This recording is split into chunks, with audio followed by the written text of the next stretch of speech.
जय माँ की दोस्तों, स्वागत है आपका हमारे नए ब्लॉग में। आज हमारे ब्लॉग की स्टार्टिंग हो रही है रात के लगभग 8 बजे से। ब्लॉग हमारा इतनी टाइम इसलिए स्टार्ट हो रहा है क्योंकि मॉर्निंग के टाइम पे या पूरे दिन आज हम लोग किसी ना किसी एक्टिविटी में किसी ना किसी तरीके से बहुत ज़्यादा पैक थे, तो थ्रू आउट द डे हमें टाइम नहीं मिला। दूसरा रीज़न ये भी है कि अभी जब से हम घर से वापस आए हैं तो डुग्गू का जो बिहेवियर है उसमें बहुत सारे चैलेंजेस हम फेस कर रहे हैं। वो कंफर्टेबल फील नहीं कर रहा है इन शॉर्ट। तो हम कोशिश ये करते हैं कि हम ब्लॉगिंग तब करें जब डुग्गू भी कंफर्टेबल हो। बाकी अभी जो हमारा ब्लॉग है वो फोकस होगा हमारे खाने पर। तो अभी चलते हैं। नेहा बताएं क्या बन रहा है आज घर पर? आज पालक पनीर बन रही। तो पालक पनीर की प्रिपरेशन स्टार्ट हो गई। क्या क्या है हमारे पास?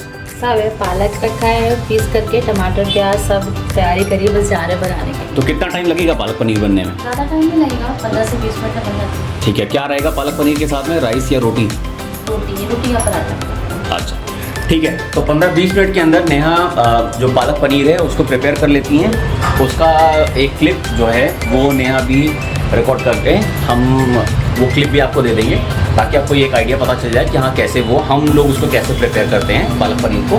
और हम आपसे रिक्वेस्ट करेंगे कि आप भी अपने व्यूज़ को हमें कमेंट में शेयर करें कि आप पालक पनीर को कैसे घर पर बनाते हैं, ताकि नेक्स्ट टाइम हम भी उसको ट्राई करें।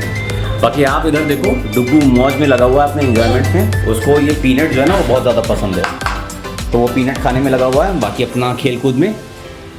मेरा टाइम अभी क्या है कि मेरा डुग्गू के साथ में और नेहा के साथ में जो इनको पिक एंड ड्रॉप वाला कंसेप्ट था वो थोड़ा सा फ्लक्चुएट अप हो जाएगा, क्योंकि मुझे 2 प्रोजेक्ट मिल गए हैं। पहले मेरे पास 1 प्रोजेक्ट था, अभी 1 एडिशनल मिल गया है। तो जो पिक एंड ड्रॉप के लिए मुझे जाना आना का टाइम मिल जाता था उसमें थोड़ा सा चैलेंज आ गया है। अब एक ही चीज़ हो पाएगी, या तो मैं ड्रॉप करने जा पाऊँगा या मैं पिक करने जा पाऊँगा। बहरहाल वो तब का तब देखेंगे।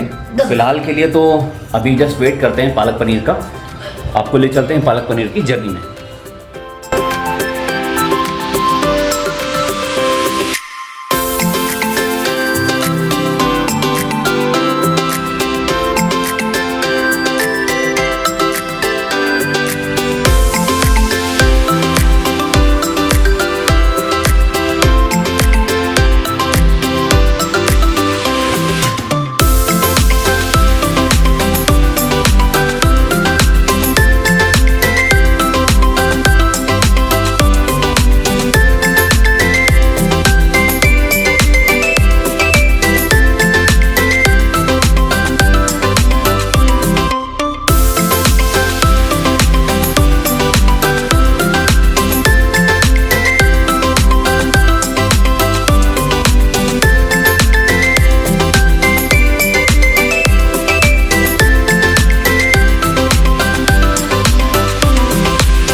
हाँ जी दोस्तों, तो रात के लगभग 9 बज गए हैं और हमारा पालक पनीर बनके रेडी हो चुका है।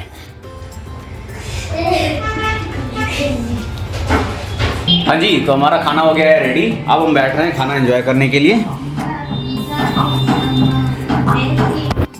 ठीक है, तो खाना एंजॉय करते हैं, उसके बाद फिर आपको ज्वाइन करते हैं। गुड मॉर्निंग दोस्तों, स्वागत है हमारे नए दिन में। अभी बज गए हैं दिन के लगभग 9:30। डुग्गू भी उठ गया है। नेहा आई थिंक डुग्गू को ब्रश करा रही हैं। देखिए,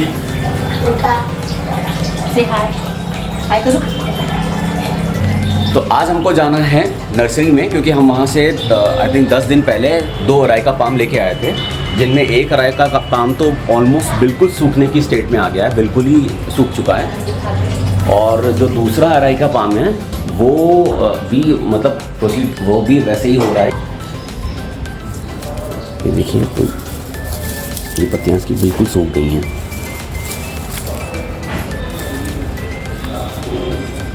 ये फिर भी सही है ये वाला, बट ये जो है इसके जो पत्तियाँ वो बिल्कुल ही सूख गई हैं।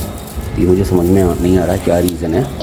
ऑल्दो क्या है कि सनलाइट वगैरह हम इसको प्रॉपर दे रहे हैं, हफ्ते में 1 से 2 बार हम इसे सनलाइट में रखते भी हैं। और एक जो मैंने ऑनलाइन देखा, जो मुझे समझ में आया, वो ये था कि अराइका पाम को जो उनकी लीव्स होती हैं उनके ऊपर जो सॉल्टी वाटर होता है वो स्प्रिंकल किया जाता है। तो वो वाटर स्प्रिंकल मतलब पत्तियों के ऊपर मैंने वाटर स्प्रिंकल नहीं किया था, बट जो उसकी स्टेम है या मिट्टी है उस पर मैंने प्रॉपर तरीके से हमने पानी डाल रखा है। तो आज हमें उसी नर्सरी में जाके ये समझना है उनसे कि क्या रीज़न है, किस वजह से जो अराइका पाम है वो सूख रहा है। बाकी अगर आपको इसके बारे में कुछ ज़्यादा पता हो, कुछ आइडिया हो कि कैसे इसको मेंटेन करते हैं, तो प्लीज़ हमें कमेंट बॉक्स में ज़रूर लिख के दें ताकि हम उस चीज़ को इम्प्लीमेंट करें। हम और ट्राई कर रहे हैं कि कुछ एक और पेड़ों को अपने जो हमारा कलेक्शन है उसमें ऐड करेंगे, बट फ़िलहाल के लिए यही है कि जितनी जल्दी हो सके, क्योंकि बहुत जब हम इसको लेके आए थे तो बहुत ज़्यादा सुंदर और अट्रैक्टिव लग रहा था, बट अभी लग रहा है कि वो मतलब एकदम से 3-4 दिन के अंदर एकदम से वो जैसे बोलते हैं ना किसी ने इंजेक्शन लगा के सुखा दिया, वैसा वाला सीन हो रहा है। बाकी आप इधर देखिए किसी चीज़ की तो तैयारी चल रही है। क्या बन रहा है? ओके। और ब्रेकफास्ट में क्या बनेगा? ओके, ठीक है। तो आज ब्रेकफास्ट में हमारा है पोहा, खाने में बन रहा है सेम आलू। बाकी हमारा लाल तो लगा हुआ है बाहर के नज़ारे लेने में और खेलने में। अगर पुणे में नई चीज़ देखो ना, तो ये जो फॉग आपको दिख रहा है, कोहरा, ये कोहरा पहले कभी नहीं होता था। मतलब मुझे 3-4 साल हो गए पुणे में रहते हुए, बट ये कोहरा कभी नहीं आया था। बट अभी यहाँ पर कोहरा बहुत ज़्यादा है, ऑल्दो मतलब एकदम पास में तो कुछ नहीं है, लेकिन ऐसे दूर साइड में देखोगे ना तो बहुत ज़्यादा कोहरा दिखता है। ठीक है, तो जल्दी से हम लोग क्विकली ब्रेकफास्ट कर लेते हैं। ब्रेकफास्ट करने के बाद में मैं अपनी कॉल अटेंड कर लेता हूँ। डुगू तब तक नहा धो के रेडी हो जाएगा, फिर डुगू को 11:30 के अराउंड पर जाके ड्रॉप कराते हैं और उसके बाद फिर प्लान करते हैं नर्सरी जाने का। तब तक मैडम का जो खाना वगैरह है वो भी रेडी हो जाएगा, है ना। देखो डुगू नेहा दोनों चले आ रहे हैं। चलो स्लीपर उतारो, सैंडल उतारो अपनी। तो कैसा रहा? बढ़िया था। लगा हुआ आने के बाद में सीधे एक काम, बॉल लेके खेलने लग जाओ, कपड़ा वपड़ा कुछ नहीं उतारना है। तो अभी मैं सोच रहा हूँ कि मैं जाऊँ और जाके गमले के लिए उनसे पूछ लूँ, बस अगर खाद वगैरह मिल जाए तो खाद वगैरह ले आता हूँ। बाकी एक बार जाके देखते हैं क्या है सीन, पता चलेगा। हाँ जी, तो मैं जा रहा हूँ अभी नर्सरी, एक बार उनसे बात भी कर लेते हैं पेड़ों के लिए। वैसे अगर कुछ खाद वगैरह ले देंगे तो खाद वगैरह लेके, और जो एक खाली हमारे पास गमला रखा हुआ है उसके लिए थोड़ी सी मिट्टी भी ले आते हैं। चलिए तो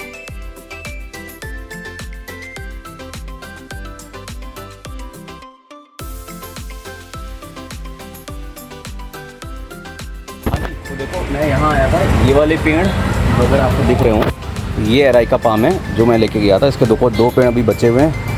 2 पेड़ जो मैं लेके गया था वो बेकार हो गए हैं, मतलब एक बेकार हो गया, एक सही है। तो अभी भैया से बातचीत हुई है। तो नाम क्या आपका? तो सुरेंद्र से भी बात हुई है, उन्होंने बोला है 2 दिन 3 दिन 4 दिन के लिए लाके पेड़ यहाँ रख दो, अगर ठीक ठाक चल जाता तो ठीक है, नहीं फिर देखते हैं क्या होगा। कुछ खाद वगैरह इसमें डालनी होती है? हाँ, रखते हो आपको, मुझे डालना पड़ेगा उसको। कितने का है वो? ठीक है, एक बार इसको भी देख लेते हैं। ये हर पेड़ में जाता है? 120 का। ये क्या होता है? ये खाद सारा करता है, बढ़ाता है।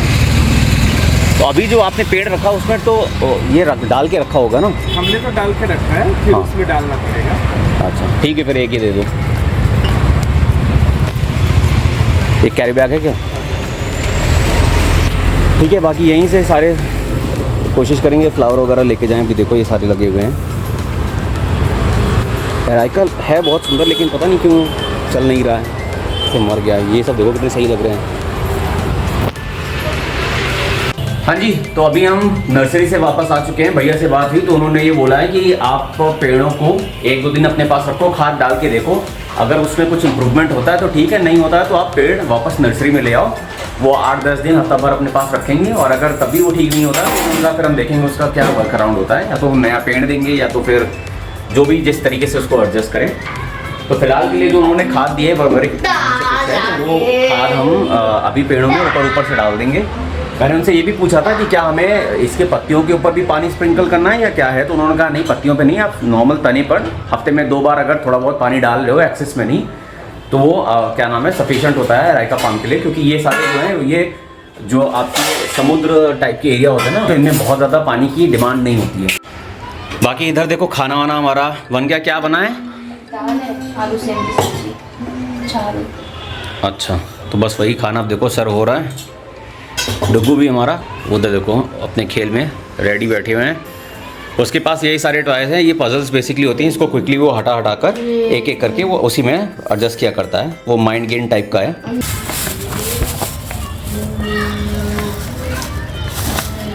कुछ तो इसका नाम उसने बताया था, हाँ, वर्मी कॉम्पोस्ट। तो ये बेसिकली उसने बोला था कि इसमें ऑलरेडी जो नीम का तेल है वो पड़ा रहता है, गाय का गोबर और 2-3 चीज़ें और उसने बताई थी तो उनके साथ में होता है। तो जब आप इसको स्टेम के अराउंड आसपास में डालोगे तो क्या करता है कि ये जो इन्फेक्शन वगैरह फंगस वगैरह टाइप की जो चीज़ें होती हैं ना, उनको वो पेड़ों से डिटैच करने लगता है, हटा देता है।